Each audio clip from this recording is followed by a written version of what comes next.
دو سہارے اللہ نے ایسے عطا کیے کہ جن کے ہوتے ہوئے رسالت مآب جو ہے ان کی ڈھارس بندی رہتی تھی، وہ دلیر ہوتے تھے. ایک تھے ابو طالب علیہ السلام اور دوسری تھی ملکہ عرب پاک بی بی خدیجہ الکبریٰ السلام علیہا ام المومنین. دو طاقتیں تھیں، ایک اتھارٹی اور ایک اکانومی. یہ مکے کے جتنے بڑے سردار تھے نا، یہ بی بی خدیجہ کے قرض دار تھے. یہ ان کے بزنس کے ساتھ اپنے گھر چلاتے تھے. ان سے لے کے یہ بڑے بڑے سردار، بڑے بڑے نام سارے ان کے زیر نگین تھے. وہ واحد طاقت تھی اس وقت عرب کی، بہت بڑی طاقت. پھر کبھی زندگی رہی تو آپ کو بتاؤں گا کہ یہ جو موٹر ویز کا نظام دنیا میں بنا ہے نا، وہ سب سے پہلے بنایا تھا بی بی پاک خدیجہ الکبریٰ سلام اللہ علیہا نے. ان کے تجارتی قافلے جاتے تھے، 80,000 کے قریب اونٹ تھے ان کے. انہوں نے ایک بہت لمبی جگہ، یعنی وہ جس کے بارے میں کہا جاتا ہے کہ 1200 میل تقریباً، وہ ہے نا، وہ ایک بہت لمبا ایریا، یعنی پورا عرب اور اس میں سارا آتا ہے، یو اے ای کا بہت سارا علاقہ آتا ہے. انہوں نے وہ 1200 کلومیٹر کی جگہ تھی جو تقریباً 10-11 کلومیٹر چوڑی تھی، جس میں جگہ جگہ پناہ گاہیں بنی ہوئی تھی، سرائے بنی ہوئی تھیں، وہاں پہ اونٹوں کا چارہ لگتا تھا، نخلستان تھے.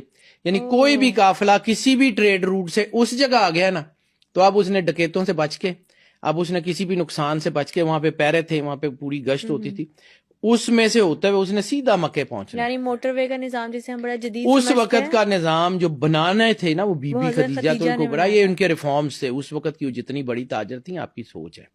لیکن پھر ان کا کردار کیا ہوا کہ جس میں بخاری کی حدیث ہے اور مسلم کی مستند ترین حدیث، کہ سونے کا اتنا بڑا ڈھیر لگاتی تھی کہ جس کے پیچھے کھڑا ہوا اونٹ نظر نہیں آتا تھا، اور کرسی پہ رسالت مآب تشریف فرما ہو جاتے تھے، اور آواز دیتی تھی اپنے غلاموں کے ذریعے کہ آؤ رسالت مآب کا کلمہ پڑھو اور سونا لے جاؤ، تمہارے قرضے بھی معاف.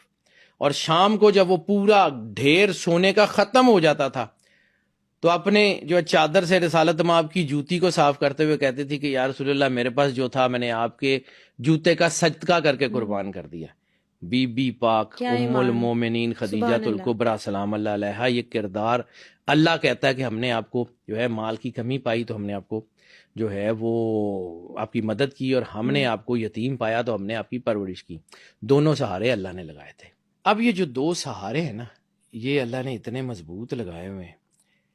اب جہاں پہ یہ حالات معراج کی جو بیک گراؤنڈ ہے اس کے اوپر بات کروں، تو یہ جو بیک گراؤنڈ اس وقت ضروری ہوئی کہ جب مخالفت بڑھتی جا رہی ہے اور سرکار ابو طالب علیہ السلام کی طبیعت علیل ہو گئی ہے.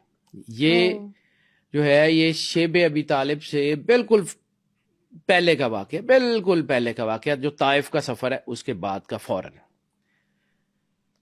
یہ جو اس وقت سرکار ابو طالب کی طبیعت علیل ہے، مکہ میں مخالفت بڑھتی جا رہی ہے. آپ سرکار ختمی مرتبہ صلی اللہ علیہ وآلہ وسلم نے فیصلہ کیا کہ میں اب طائف جاتا ہوں. اور اس وقت تک حکم یہ آ گیا ہوا ہے کہ نبی کی بیوی، اس وقت تک حکم آ گیا ہوا ہے کہ نبی کی بیوی کسی مجمع میں برسر عام نہیں آئیں گی. تو پاک بی بی خدیجہ الکبریٰ سلام اللہ علیہا گھر کے اندر ہیں اور گھر سے باہر نہیں نکلتی. سرکار ابو طالب جو ہمیشہ سے سپورٹ کرتے رہے، وہ بیمار ہو گئے ہیں. بی بی پاک خدیجہ الکبریٰ حکم ہوا ہے کہ اب وہ گھر میں اب وہ رہیں گی، اور وہیں پہ اب وہ اپنی بزنس ایکٹیویٹیز بھی اس طرح سے نہیں کریں گی جیسے وہ بالکل ارلی ڈیز میں اسلام کے کر رہی تھی. وہ بھی ختم ہو گیا.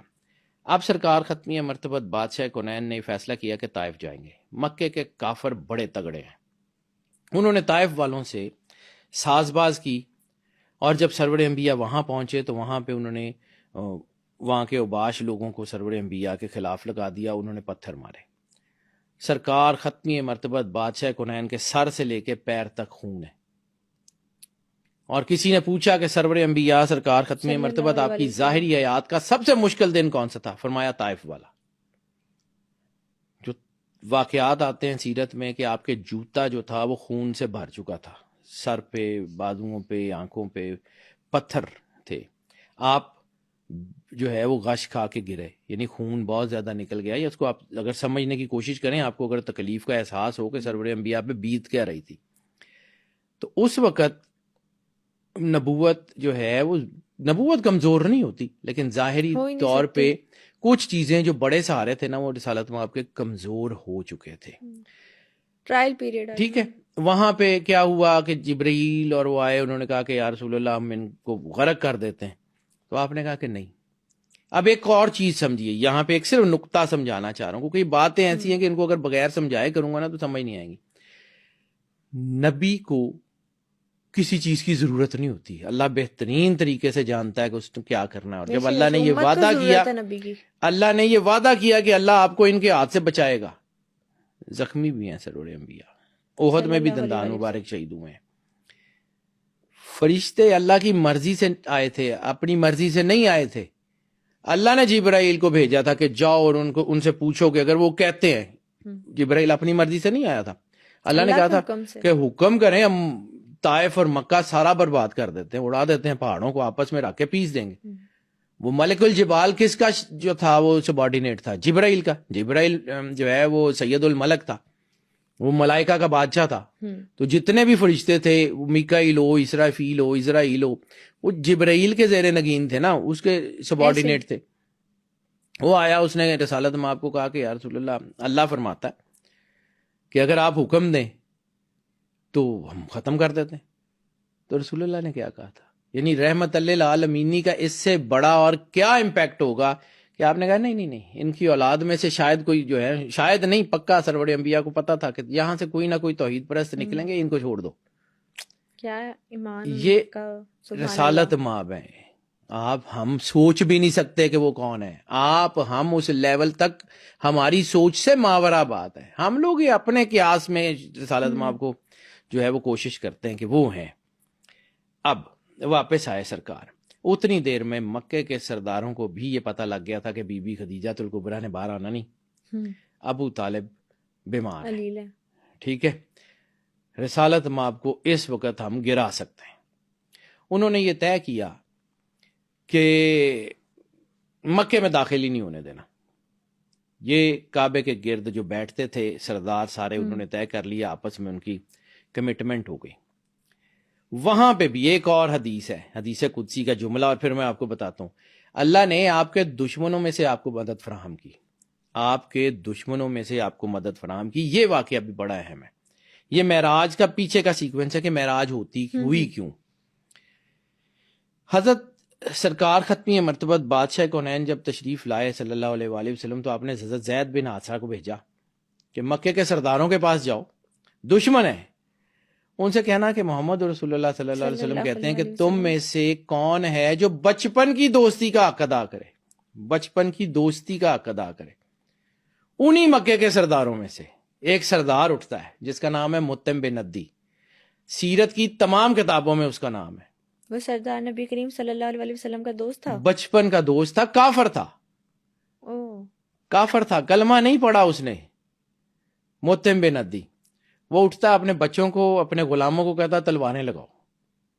آتا ہے رسول اللہ کے پاس, محمد لڑائی اصولی ہے, آپ کے کلمے کو نہیں پڑھوں گا, لیکن آپ نے جو بات کہی ہے نا کہ میرا بچپن کی دوستی کا حق ادا کرے, میں آپ کے ساتھ کھڑا ہوں, مکے والوں کی ضرورت نہیں ہے آپ کو ہاتھ لگا لیں.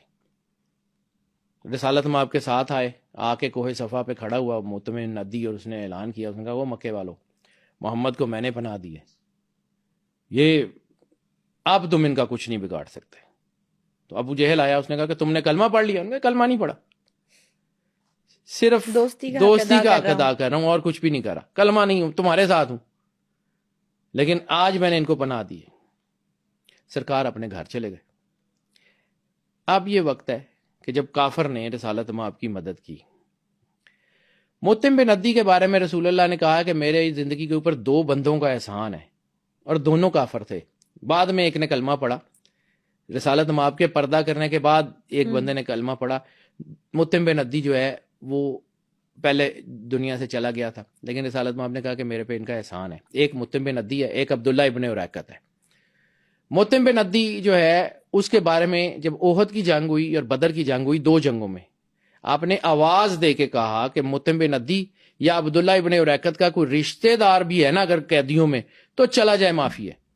تو ایک صحابی نے پوچھا یا رسول اللہ مطعم بن عدی تو کافر ہے, اس کے گھر والے, انہوں نے کہا اس کا میرا احسان ہے، اس کا نا میرے اوپر احسان ہے. اگر آج متم بن عدی ہوتا، یہ جملے ہیں حدیث کے جس کے اوپر ابو داؤد نے رحمت للعالمین کے ضمن میں مطلب جس کے بارے میں علامہ صاحب نے کہا تھا کہ ان کا جو رحم ہے وہ اپنے دشمنوں کے لیے بھی رحمت ہے، تو اس میں آپ نے فرمایا تھا کہ اگر آج متم بن عدی ہوتا اور اس جنگ کے بعد بھی مجھے یہ کہتا کہ یہ سارے لوگوں کو چھوڑ دو، تو واللہ الکعبہ کہ کعبے کے رب کی قسم میں سب کو چھوڑ دیتا. یہ رسالت میں آپ کے لفظ ہیں.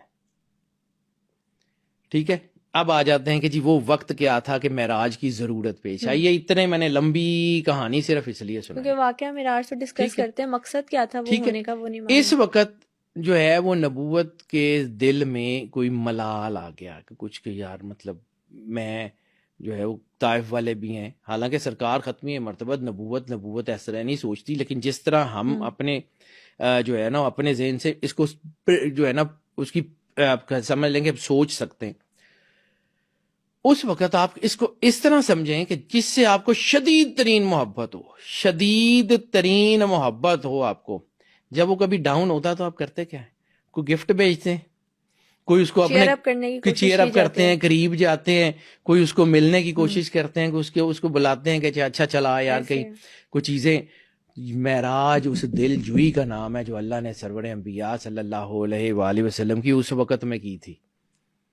کہ سرکار ٹیسٹ اینڈ ٹرائل کا پیریڈ انہوں نے جو گزارا تھا، وہ طائف کا دور، اس کے بعد مطلب وہ ساری چیزیں، اس میں جو سرور انبیاء صلی اللہ علیہ وآلہ وسلم کا جو ڈاؤن پیریڈ تھا، اس میں اللہ نے اپنی محبت جتانے کے لیے معراج کروائی. حالانکہ سرکار کے سامنے بنی تھی سارا کچھ. پھر سرکار کو کہا جی آ جائیں.